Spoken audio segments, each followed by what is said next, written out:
What if, tomorrow morning, you wake up? No Wi-Fi, no mobile data, no Google, no social media, not slow internet, no internet at all, gone forever. What would really happen to the world? Let's start the clock. In the first hour, it's just confusion. You probably restart your phone, turn your router on and off, maybe toggle airplane mode a few times. But nothing works. Your neighbor tries, your friend across town tries. Silence. That's when the first wave of panic hits. You go to the bank, but the ATM is dead. The teller can't access your account. You try to buy groceries, but card payments are offline. Your digital wallet is just a pretty icon on a useless screen. You can't call an Uber, you can't check Google Maps to find your way. Every single app that makes your life easier, faster, and more connected is gone.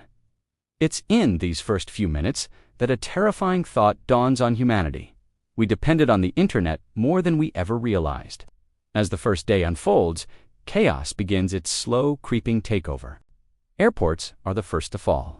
Modern air traffic control is a complex digital ballet, and without the internet, it's a catastrophe waiting to happen.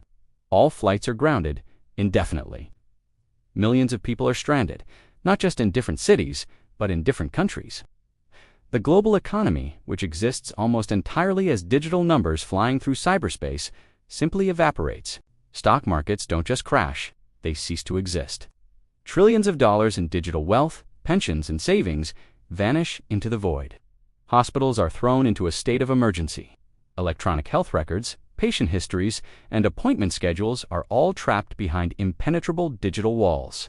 Doctors and nurses are forced to rely on memory and handwritten notes, a dangerous step backward in time. Meanwhile, the flow of information stops. No breaking news alerts, no live streams, no updates, just silence. And in that silence, fear begins to grow, spreading through whispers and rumors. The world doesn't know what's happening, and that's the scariest part of all. By the end of the first week, the world has rewound itself by decades. The concept of a modern office disappears. The great remote work experiment is over. Millions are jobless overnight.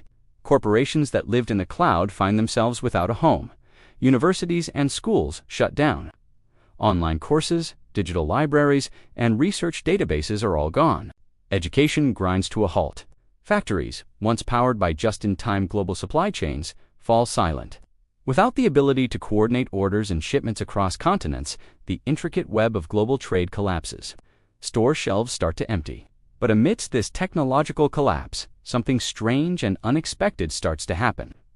People emerge from their homes. They gather in streets, in parks, in town squares. They start talking to each other, face to face, without screens to stare at. They look at each other. Communities begin to reform. Neighbors who were strangers for years are now sharing information, food, and resources. People rediscover old technologies. Radio becomes the primary source of news. Printed newspapers make a massive comeback. A world that was globally connected but socially distant suddenly becomes locally disconnected but intimately social. Now, let's look at the long term. A new world begins to take shape, born from the ashes of the old one. Governments, after the initial shock, would begin the monumental task of rebuilding society offline. Communication would rely on overhauled telephone, landlines, radio networks, and postal services. Local economies would replace global ones. Communities would become more self-sufficient, growing their own food and producing their own goods. Your world would shrink to your town, your city, maybe your state. On the plus side, privacy would return in a way we haven't seen for generations. There would be no more tracking, no more data mining, no more algorithms trying to predict your every move. You would own your identity again. But this new world would come at a tremendous cost. The engine of global innovation would slow to a crawl. Scientific research, which relies on the instant sharing of data between labs across the world, would be set back by decades. Medical breakthroughs would become fewer and farther between. Space exploration might be abandoned altogether.